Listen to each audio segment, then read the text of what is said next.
Hello there folks, my name is Spoonks and welcome back to another episode of Box Office Chat.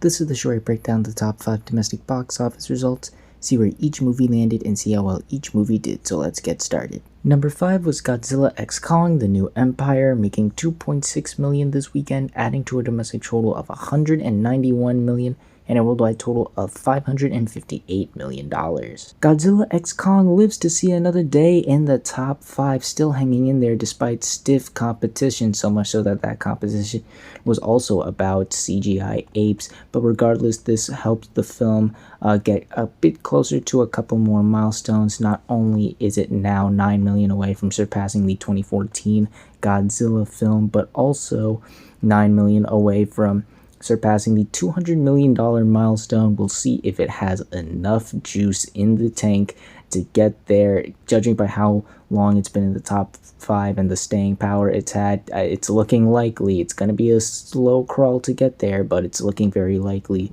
Worldwide, it is just $10 million, believe it or not, behind Kong Skull Island to become the biggest MonsterVerse film worldwide. Again, it's probably going to be a slow crawl to get there, but it's definitely looking likely that this will surpass that film. Even with all the competition, the film is still holding well. People still wanted to go check this movie out. Not much more else to say, as I do think this is definitively the last time we will see it in the top 5. Just a really great overperformance for this film. Things looked a bit worrisome by that second weekend, but man, just it really showed its staying power with its strong legs after that. Yeah, not much more else to say except good job. Number 4 was Taro, making $3.4 million this weekend, adding to a domestic total of $11 million and a worldwide total of $20 million.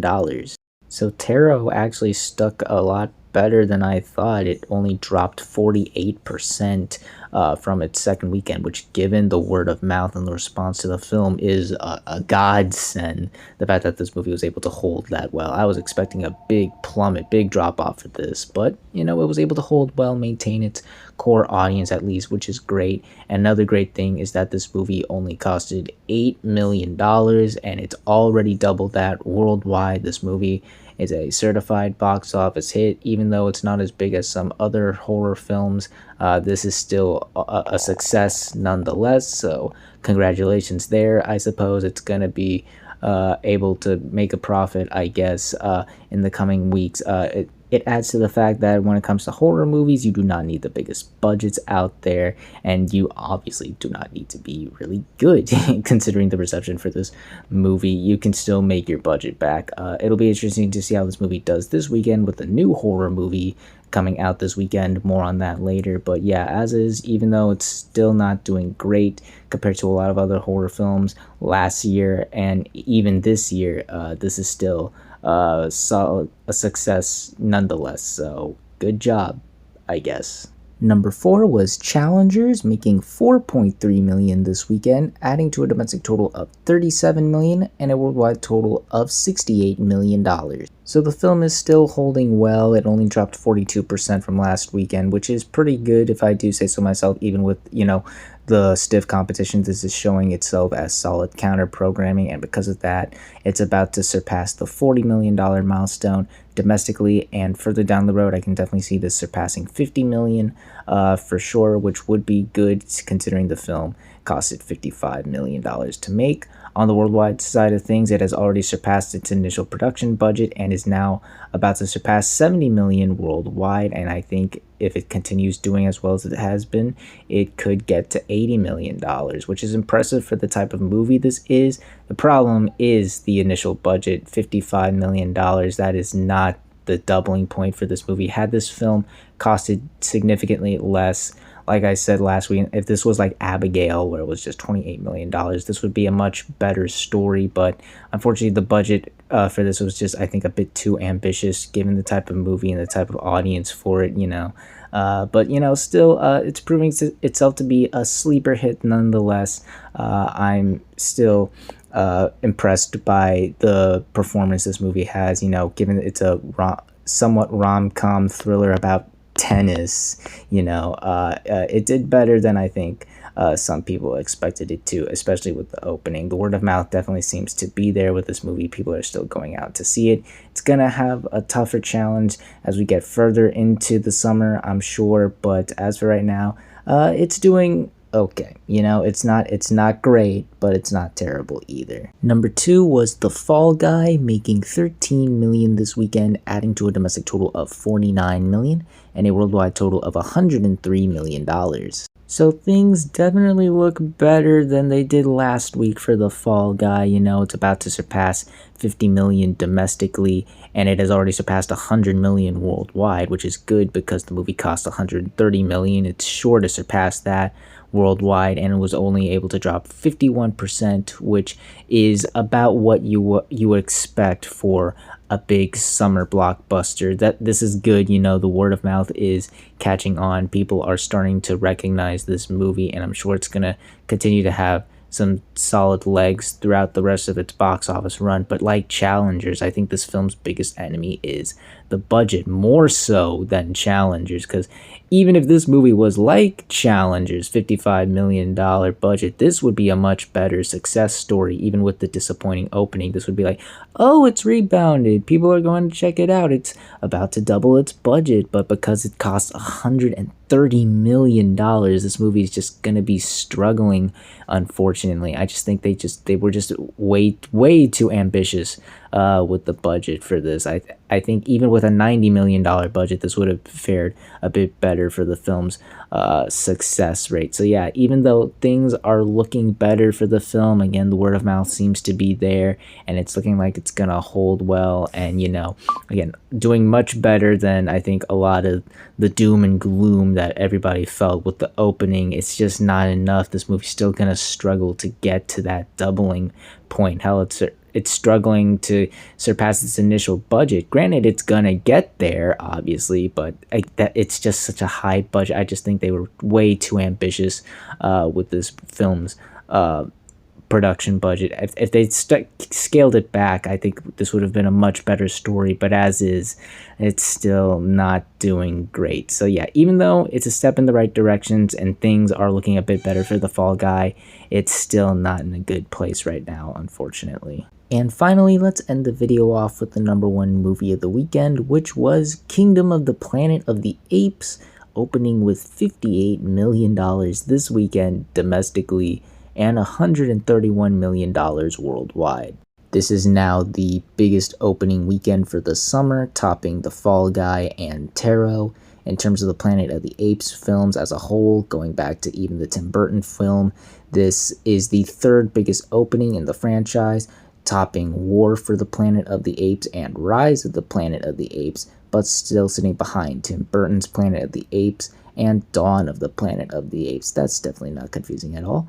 And in terms of the year overall, this is the 3rd biggest opening of the year, topping Kung Fu Panda 4 and Ghostbusters Frozen Empire, but still sitting behind Godzilla x Kong: The New Empire and Dune Part 2.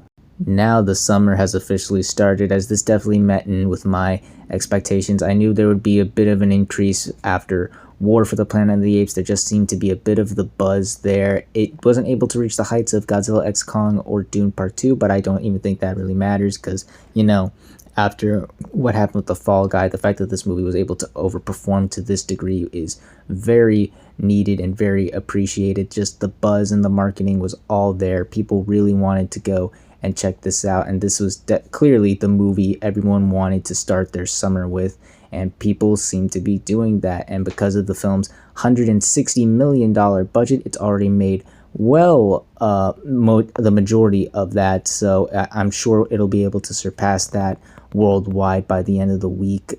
It'll be interesting to see if it can do that domestically because of the word of mouth and the legs on this film. Obviously, there's competition further down the road, as to be expected with the summer movie season, but the interesting thing I'm more interested about is the word of mouth. Now, this film has been reviewed wonderfully. A lot of critics really dug this movie, but it appears that the audiences didn't like it as much. It got a B cinema score, which was very surprising. There was a whole discussion on Twitter about it the past couple days. People were surprised to see that audiences didn't really gel with this movie. It got a lower score than both Challengers and The Fall Guy, which opened significantly less than this. So it's going to be very interesting to see if this is just a fluke, if this is like the crowds don't know what they're talking about. This was just a fault on our part. People still really want to go and see it,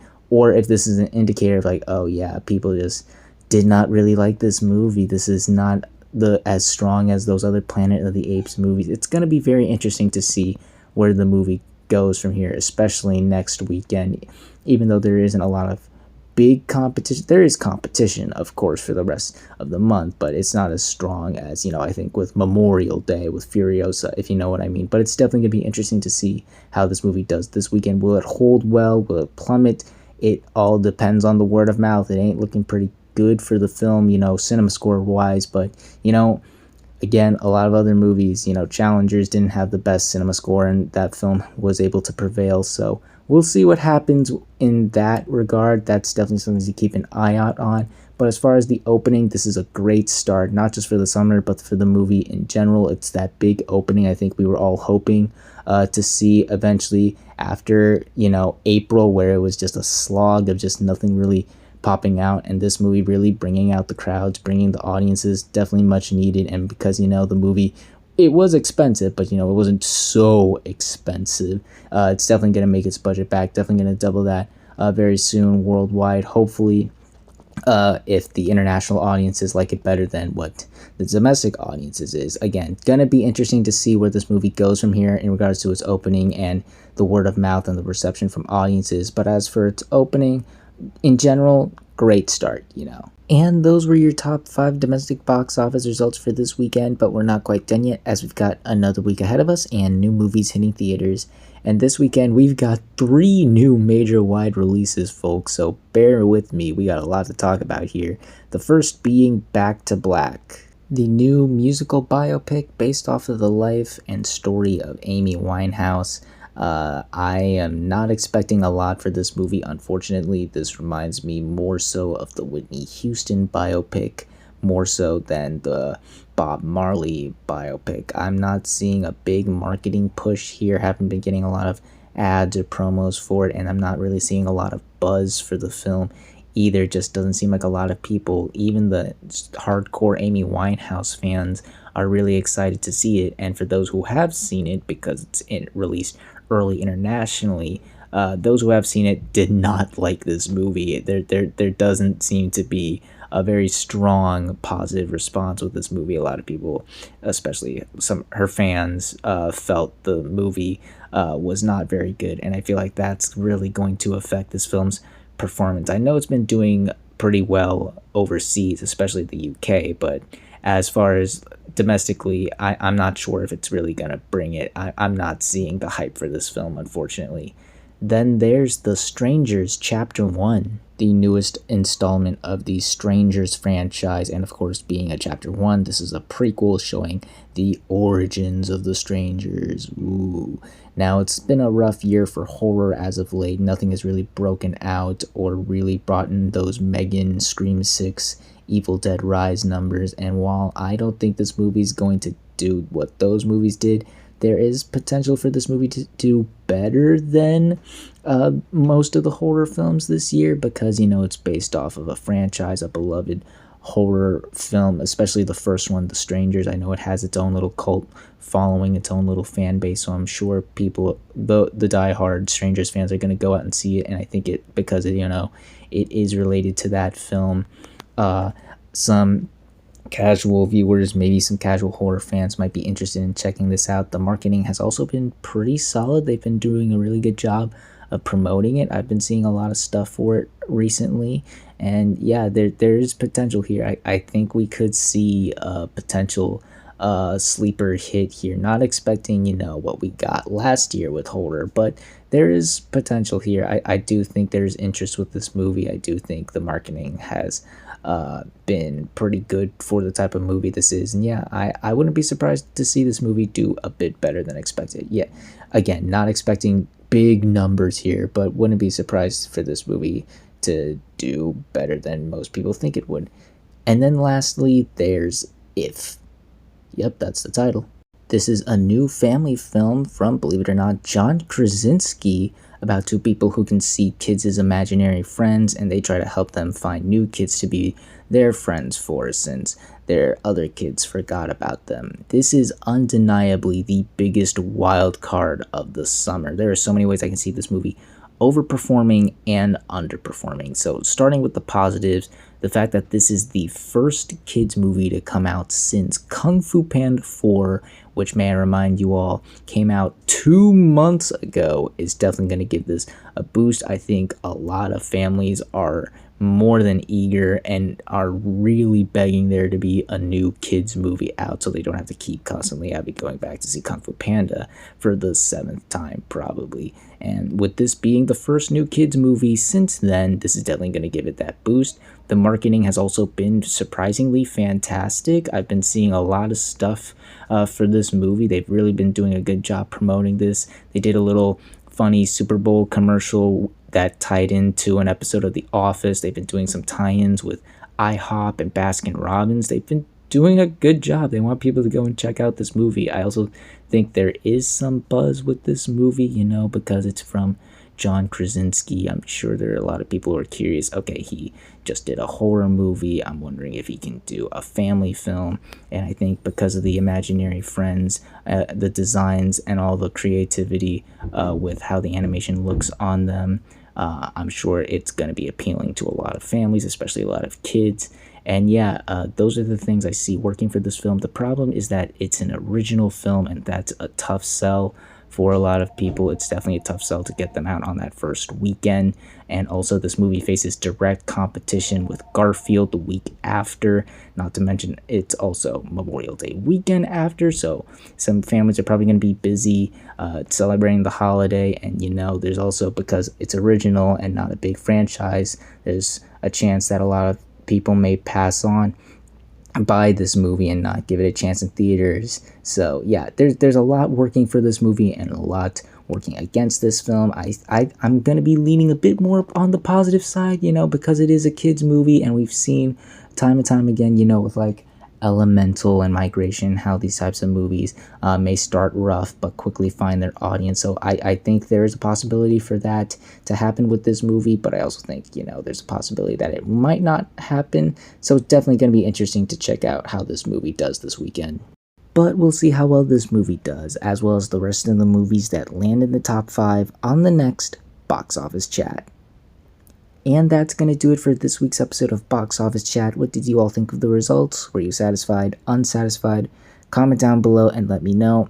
If you like this video, hit the like button. If you like this channel, hit the subscribe button. Follow me on all the social media links right there. And until next time, everyone, stay sharp.